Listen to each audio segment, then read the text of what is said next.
슈퍼스타킹 11월의 마지막 선물 챙겨보겠습니다. 수익률 대박 전문가가 준비하고 있거든요. 이슬이 전문가 준비하고 계십니다. 오늘의 종목은요? 네, 아마 조금 익숙하신 종목군이실 텐데요. 일단 이전에도 한 번에 언급드렸던 이제 셈코라는 종목군입니다. 이제 뭐 한 달 전에 이제 한번 말씀을 드렸던 적이 있는데 생각보다는 조정이 좀 굉장히 길어지고 있다라고 좀 보고 있는데요. 지금도 여전히 저는 좀 매수 관점 유효하다고 보는 관점에서 다시 한번 말씀드리자면 이 셈코는 이제 기술 특례 상장사입니다. 그만큼 이제 기술력이 굉장히 좀 독보적인 기업이라고 보실 수가 있겠고요. 특히나 이제 2017년에 어떠한 그 수직 입착력이 가능한 무인 항공기를 또 개발을 하면서 시장에 출시했던 이력이 이미 과거에 있기 때문에 기술력은 이미 인정을 받은 바가 있습니다. 특히나 앞으로 기대를 해볼 만한 부분은 굉장히 많지만 한 가지 좀 꼽아보자면 이제 플라잉카죠. 이 플라잉카는 다소 조금 생소하실 수도 있는데요. 뭐 쉽게 말씀을 드려서 하늘을 나는 자동차라고 보실 수가 있겠습니다. 뭐 아직 자율주행차도 보편화가 안 되어 있는데 굉장히 좀 먼 미래의 이야기로 들리실 수도 있겠지만은 주식시장에서는 막상 모든 제품들이 상용화가 될 때보다는 이슈나 혹은 테마에 따라서 즉 이제 기대감에 따라서 상승을 하기 때문에 이런 미래산업군적인 그런 섹터들의 종목들은 재료가 한번 터지기 시작하면은 굉장히 좀 급상승을 하게 됩니다. 특히나 이제 셈코 같은 경우에는 과거에 500% 이상 좀 상승을 했던 전력이 있는 종목군으로서 개별 이슈로 상승하게 되면 엄청난 좀 매수세를 보여주기도 합니다.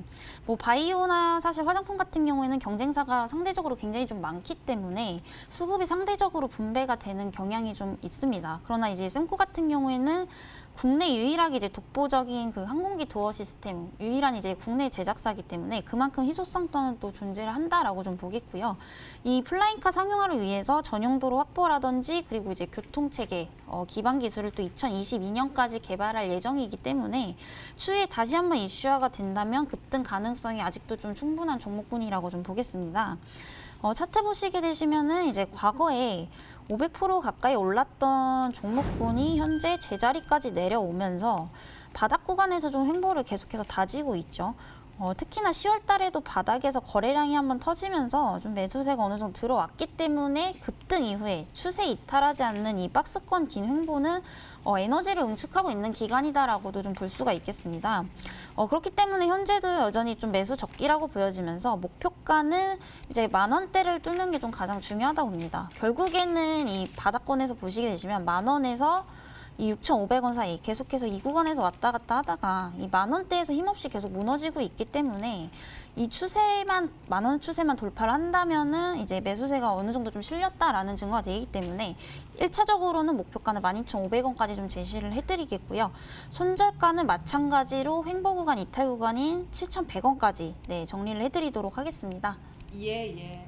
플라잉카라는 어떤 테마군 새로운 이슈에 주목을 하고 계셨습니다. 셈코 오늘 재도전이고요. 현재 가격도 접근 가능하다라는 평가. 목표가 12,500원, 손절가 7,100원 정리해드립니다. 기억해 두셨다 전략 세우실 때 참고해 보시기 바랍니다.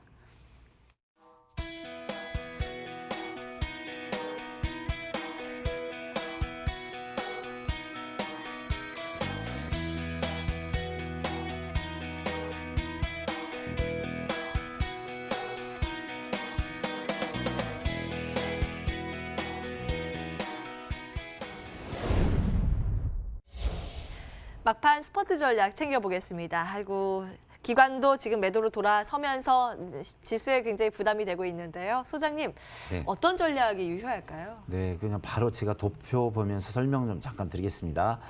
지금 외국인 쪽이 이제 거래소가 3,300억, 선물이 8,500개양 매도가 나오네요. 그래서 오늘만 해도 뭐 한 1조 2천억 정도 계속 매도가 나오고 지금 2주 연속 매도가 나오거든요. 그렇다고 또 기간이 받쳐주는 것도 별로 없습니다. 선물 매수는 받쳐준 게 없는데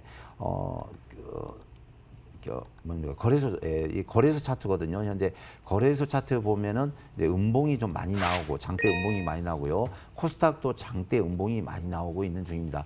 사실 뭐 국내에는 별 이상이 없는데 가장 큰 것은 이제 미국과 중국의 불확실성 계속 경영 문제에 사인하겠다. 뭐 홍콩 문제는 뭐 그대로 넘어가달라고 옥신각신하는데 사실 그 두 미국과 중국이 뭐 계약할 것 같으면 진작했겠죠. 1년 넘게 계속 뭐 먼저 하자, 나중에 하자 줄다리 하고 있거든요. 그래서 불확실합니다. 그래서 주식시장에서는 불확실이 가장 무서운 거거든요. 그래서 당분간은 제가 지난주부터 분명히 말씀드렸지만 뭐 종목 물린 건 어쩔 수 없습니다. 물린 대로 가지고 갈 수 있지만 신용이라든가 미수 잘못 쓰면은 한 방에 쉽게 말해서 2, 3일, 일주일 만에 그동안 쌓았던 수익이 바로 그냥 많이 손실날 수 있거든요. 그래서 당분간 미수 신용을 좀 주의하시고 단타나 단기로 좀 대응하시면 좋을 것 같습니다. 예, 이어서 이슬이 전문가의 전략도 챙겨보겠습니다. 전문가님.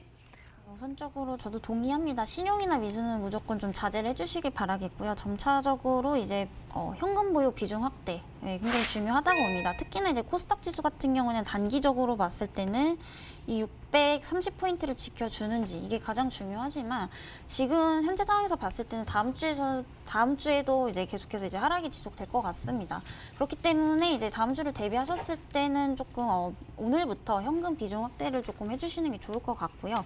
이 630포인트를 만약에 이탈하게 된다면 600까지도 좀 열어 놓으셔야 될 것 같습니다. 그래서 여전히 조금 관망 태도를 하시는 게 좋지 않을까라고 조금 정리해 보도록 하겠습니다. 예, 이렇게 전략까지 한시 스토킹 마무리하겠습니다. 오늘 MTNW 최명성 전문가, 이슬이 전문가와 함께했고요.